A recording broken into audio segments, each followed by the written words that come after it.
मला माहीत पडलं की डोनर एरिया खूप वीक आहे.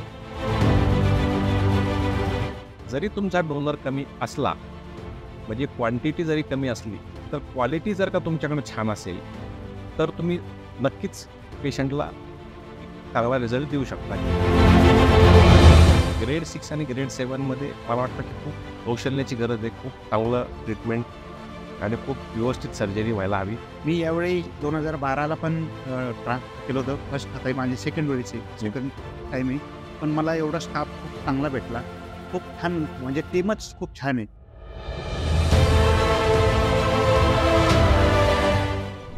नमस्कार, न्यू रूट्स हेअर क्लिनिकमध्ये परत एकदा सर्वांचं स्वागत आहे.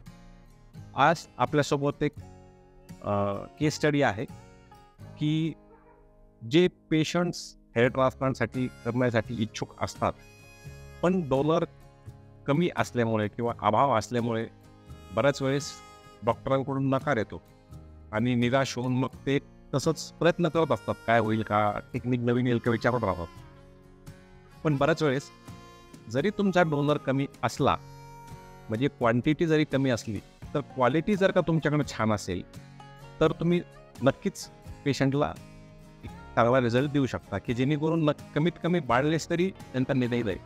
तर आपण बघूया, हा सरांचा डोनर एरिया आहे की यामध्ये अगदी ग्रेड 7 बाळलेस आहे. इथं खाली उपयोगच नाही आहे, हे अनसेफ झोन आहे. हाच फक्त सेफ झोन आहे. एकदा मला वाटतं पूर्वी ट्रान्सप्लांटही झाले. हो सर, हो. एकदा किती वर्षांपूर्वी 2012मध्ये झाली त्याची. 2000मध्ये झालेलं आहे ट्रान्सप्लांट. पण तरी तुम्ही बघू शकता त्याच्यातून ग्राफ्ट्स सध्या लक्षात येत नाही काढलेले. म्हणून हेअर क्वालिटी चांगली असल्यावर आपण त्याला नक्कीच आपण प्रयत्न करू शकतो. तर आम्ही तो प्रयत्न केला.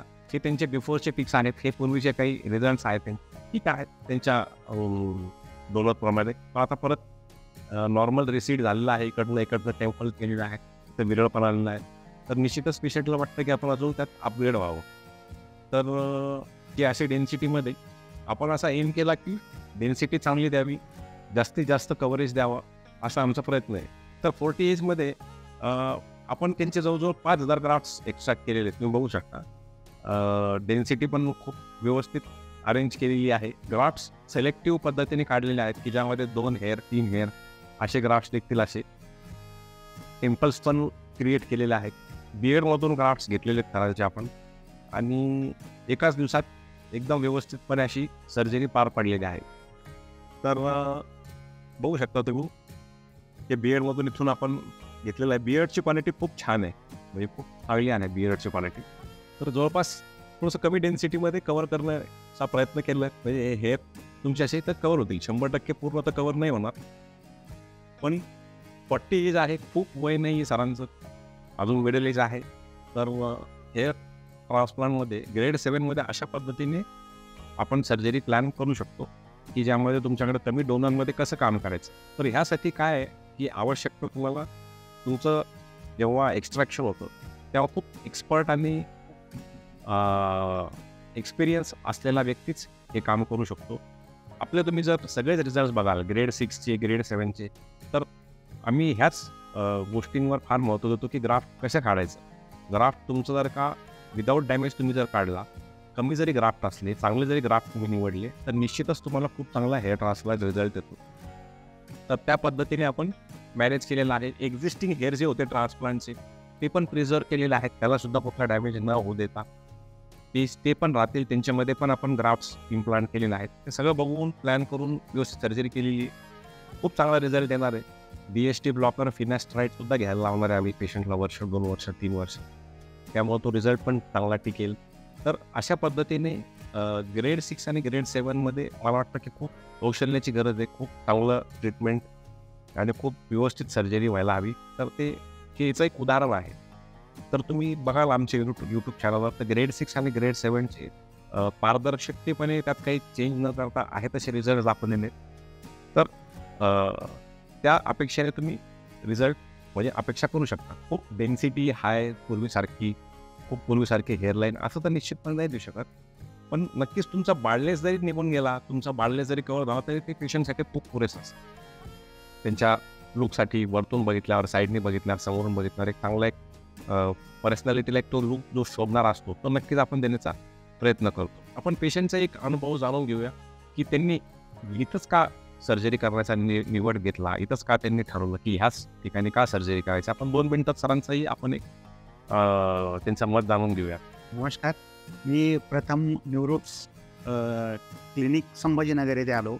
तर मी पहिले सरांना भेटलो. तर त्यावेळेस मला माहीत पडलं की डोनर एरिया खूप वीक आहे. आणि मी त्यावेळेस सरांना फोर्स केला होता की सर कमीत कमी तुम्ही मला चांगला लूक आला पाहिजे ते हिशोबाने बनवता. मी आम्ही 2 किंवा 3,000 ग्राफ्ट एवढं सांगितलं होतं. एवढं सांगितलं होतं. पण तरी पण ज्यावेळेस सर्जरी झाली त्यावेळेस म्हणजे खूप चांगल्या पद्धतीने रूट्स पण काढले आणि खूप एरिया चांगला जसा म्हणजे अपेक्षित नव्हता त्यापेक्षा पण खूप चांगलं कव्हर केलं. बरोबर. आणि मला सर्जरीच्या वेळेस म्हणजे अनुभव आलेले सांगतो सर की खूप चांगली टीम आहे. बरोबर. मी यावेळी 2012ला पण ट्रान्सफर केलं होतं. फर्स्ट आता ही माझी सेकंड टाईम आहे. पण मला एवढा स्टाफ खूप चांगला भेटला. खूप छान म्हणजे टीमच खूप छान आहे तुमची. न्यूरो संभाजीनगरची टीम आहे नाही. सर्वात मला ओव्हरऑल ज्यावेळेस ट्रान्सप्लांट झाला आहे तुमचं सर्जरी वगैरे ट्रान्सप्लांट झाला त्यानंतर पण डॉक्टरच्या टचमध्ये तुम्ही राहिलं पाहिजे. जे मला देशमुख सरांनी मला बोलले अगोदर की तुम्ही जर टचमध्ये राहिले असते तर होऊ शकतं की तुम्हाला म्हणजे ट्रान्सप्लांट करण्याची गरज पण पडली नसती. की अशी आपण PRP वगैरे असले ट्रीटमेंट असतात.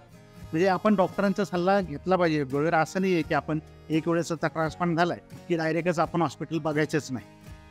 आता हाच विषय निघालाच आहे तर मी तुम्हाला सांगण्याचा प्रयत्न करतो की मेंटेनन्स नाही आहे. एकदा सर्जरी झाली असं काहीही नाही. तुम्हाला DST blocker, multivitamins, PRP, multiple visits, वर्षातून एकदा 2दा PRP, वर्षातून तुम्हाला आठवड्यातून 3-4 वेळा फिनास्ट्राईड, DST ब्लॉकर हे सुरूच ठेवावं लागतं. तर तुमचा कुठं रिझल्ट येतो. फक्त सर्जरी झालं आता परत आपलं काम नाही असं बिलकुल होत नाही. तर तुम्हाला मेंटेनन्स आणण्यामध्ये भेटत राहावं लागतं. निश्चितच त्याचे कुठले साईड इफेक्ट्स आम्ही होऊ देत नाही. अशा प्रकारे आपण त्यांचं सायकल करून देतो मेडिसिन्स आणि चांगला रिझल्ट देतो. तर अपेक्षा करतो की तुम्हाला हा व्हिडिओ आवडला असेल, तुम्हाला ही केस स्टडी समजली असेल. काही डाऊट असेल तर तुम्ही कॉमेंट करू शकता, कॉल करू शकता, व्हिजिट करू शकता. भेटूया परत एकदा पुढच्या व्हिडिओमध्ये. नमस्कार.